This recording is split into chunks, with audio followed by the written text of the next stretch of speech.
Welcome to my short recap of Game 8 of the 2023 FIDE Women's World Chess Championship. In this game, the defending champ played with the white pieces, and the challenger had the black pieces. The defending champ surprised everyone, and maybe even her opponent, by playing the Zuckertort opening rather than e4, which is what she had been playing in previous games. Now, she is a game behind, so she might be looking for new strategies or surprises, but her opponent matched her by playing the best moves throughout the rest of the opening. One thing that surprised me here is that after 5 moves, there's only one game left in the Masters database. If we open the opening book here, there's only one game from 2017 between looks like a Grandmaster and an International Master, and the next move in that game was c4, but the defending champ departed from that book here and had an entirely new game by playing d4 in this position, which apparently wasn't the best move, but the players are still even on the graph, and according to the engine, which I'll fully turn on now, and the game stayed relatively even out into the teens, as both players were able to develop pieces and castle. And it doesn't look like there was any significant difference between the two positions until maybe move 18. Looks like 17, the graph climbed a little bit in white's favor, but then Stockfish reverted that back to almost even. And for the next several moves, it looks like the initial game review gave white a bigger advantage than the engine does here. The engine drops back down from the 0.5 to 0.3.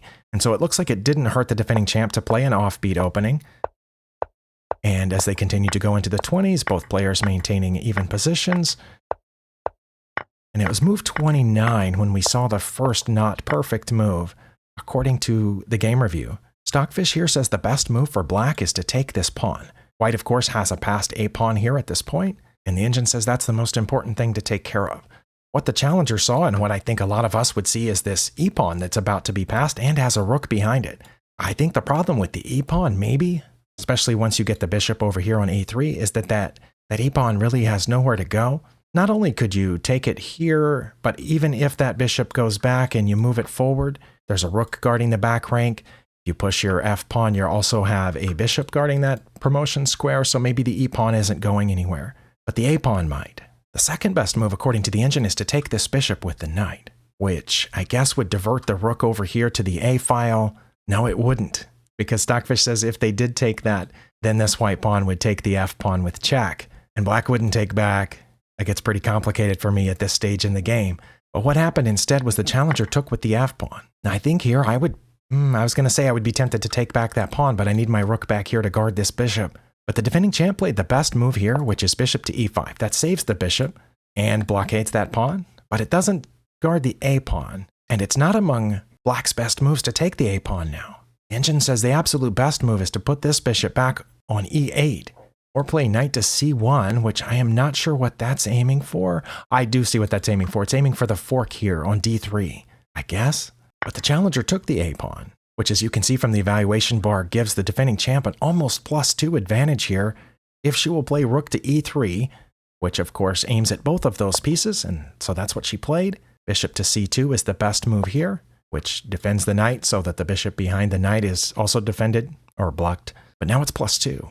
The defending champ could have pressed her advantage by playing knight to e1, which would have attacked that bishop, and then the bishop would have had to have gone to b1, then the rook would have gone to d3 aiming at the bishop. That's the only move that maintains the +2 advantage here, and the defending champ missed it and played knight to d4, which I think was her second best move. It does the same thing, aiming at this bishop, but for some reason that's not as good. I'm guessing that's because the knight can take, and then if you take back, then this bishop has a chance to get away, I guess. It is the challenger's best move to take that knight, which she did, and it's not best to take back here. It's best to take the bishop, and that's what the defending champ played. So we're back to almost even here, with white only having a very slight advantage.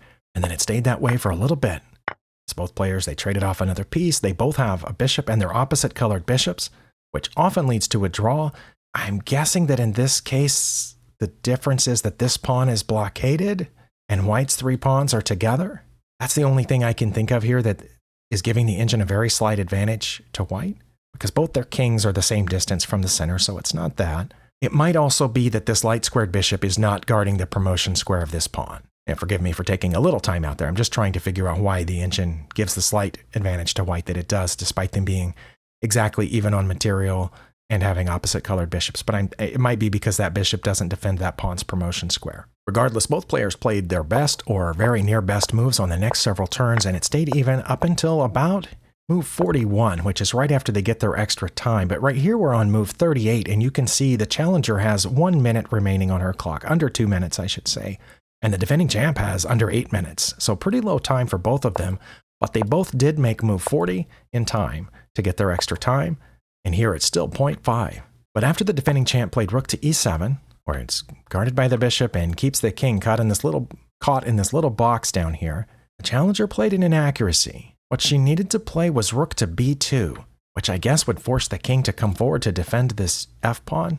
But instead she played rook to b6, which defends this pawn, which I guess is what this white rook was possibly aiming at. And I don't understand exactly why, but the engine says the best move for white here is to play f3. It looks like that just gives up a pawn.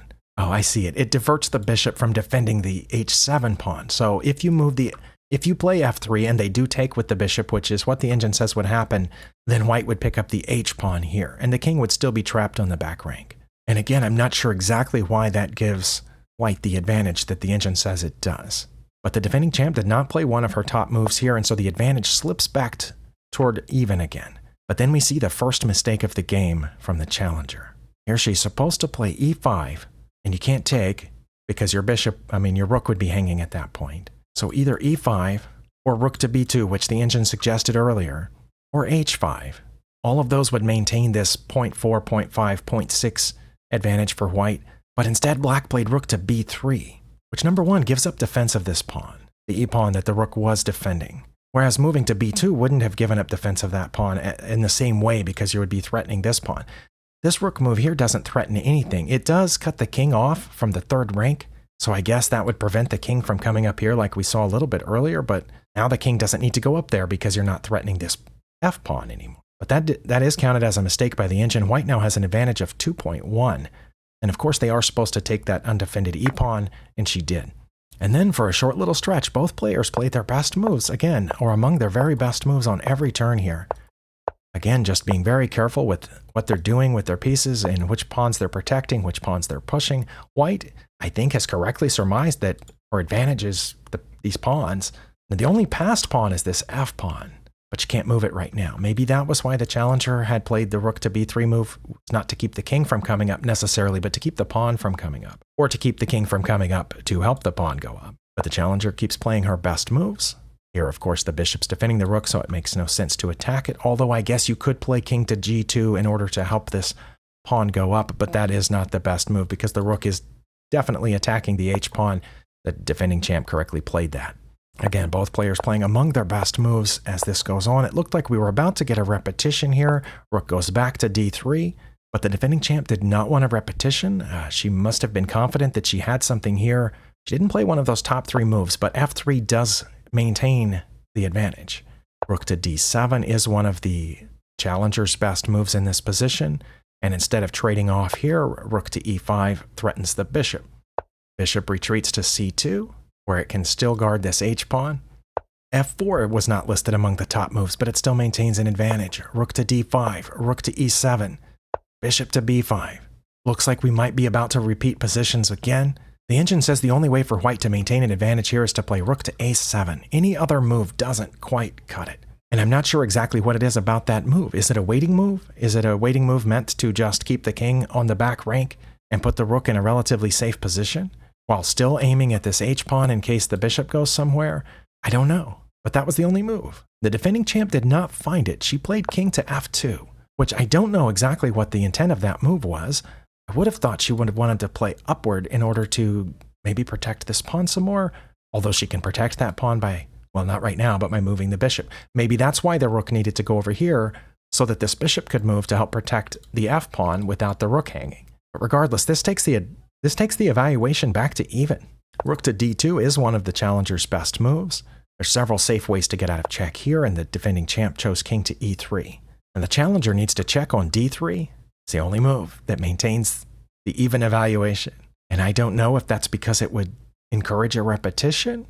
It's definitely a forcing move. It's a place where the rook is protected, and obviously the rook is under fire right now, so she does need to move the rook. All of the best moves listed are rook moves, but only rook to d3 is best. But she played rook to d6, which the game review counted as a blunder. That gives white the biggest advantage she's had in the game so far. She plays her best move, which is rook to c7. The challenger now plays rook to d3, and it was her best move, but the advantage is now +4. There's only 2 legal moves, and they both have the same evaluation. The defending champ found one of them. Rook to d5 is the challenger's best move here. Best move, among the best moves. And the defending champ slipped up here just a little bit, but the advantage is still +3. And according to the engine, all the best moves for the challenger here are bishop moves. Bishop to c2, bishop to e4, bishop to d3. One of those 3 moves maintains the +3, but instead she brought her king back to where it was, perhaps again hoping for a repetition, but now it's +6. I don't know exactly why, but the engine is suggesting rook to e6 here, or rook to g7. I don't know what rook to c6 would do. It looks like it lets the king off the back rank, so I have a better understanding of rook to g7. It would be protected by the pawn here, so you wouldn't need the bishop to guard it anymore. It would continue to aim at the h7 pawn, which is kind of in the way right now. It would continue to keep the king on the back rank. But instead she checked, which still leaves her with a significant advantage. There's only one move that doesn't immediately lead to a mating sequence, and that was this one, king to e8. The defending champ keeps pressing by checking. Only one move of the 2 legal ones does not lead to an immediate mating sequence, and it is that one. Rook to f7 is her best move. King to e8, rook to f8, because the bishop is back here guarding it. So that was part of her plan, I assume, for putting the bishop on b4 in the first place. That only leaves one legal move, but that lets the king off the back rank. Second best move. Looks like possibly aiming down here, although I'm not sure what that's for, or maybe this square. Maybe the defending champ was aiming at g7 in order to put a bishop there to cement this h-pawn in, and then allow the rook to penetrate back behind it in case this bishop ever moves, but I don't know how you're going to get that bishop out of that spot. As we already saw, this king can't quite get around here to get that bishop because the rook can always check, protected by that bishop, and then the king can't get any higher up. So this white king's never going to be able to dislodge that bishop. Now, of course, right now the rook is aiming at this bishop, so the rook really doesn't want to move too much right now, but it can always come back to guard that bishop, and that could end up in a repetition. After a few more moves of maintaining a pretty close to that evaluation, the challenger makes another mistake here in this position. With the rook under fire, she needs to move it to b6, or a6, or c6. One of those 3 squares. But she played rook to d2 check, which gives white a +6 advantage. Not sure exactly why. It looks like you can move the king here like we did earlier, and then the rook can come up and check again, protected by the bishop. Not sure why that was a mistake. But the defending champ played her best move, which is king to f3, not e3. I'm not sure why one was slightly better than the other one. And the engine took that +6 down to +4, despite that being the best move. Let's back up. Yeah, it says king to f3 is +6. It's the only move that maintains +6 according to Stockfish here at a depth of 30. But after she plays it, Stockfish says no, it's actually +4. Bishop to c2 is the best move here. Bishop to f5 would be okay. Even bishop to b1. I'm assuming that that's because the bishop has to stay here guarding this diagonal, and I don't know why rook to d3 wasn't listed among the best moves, but that takes us to +9. And I do see that one of the reasons for putting the bishop back on f5 where it was is to keep the king from coming around here, because now it can come around. As I mentioned earlier, it couldn't before, but now it can, because that bishop moved to g6 earlier. Now again, bishop moves are the best moves for black, but the challenger played rook to d1.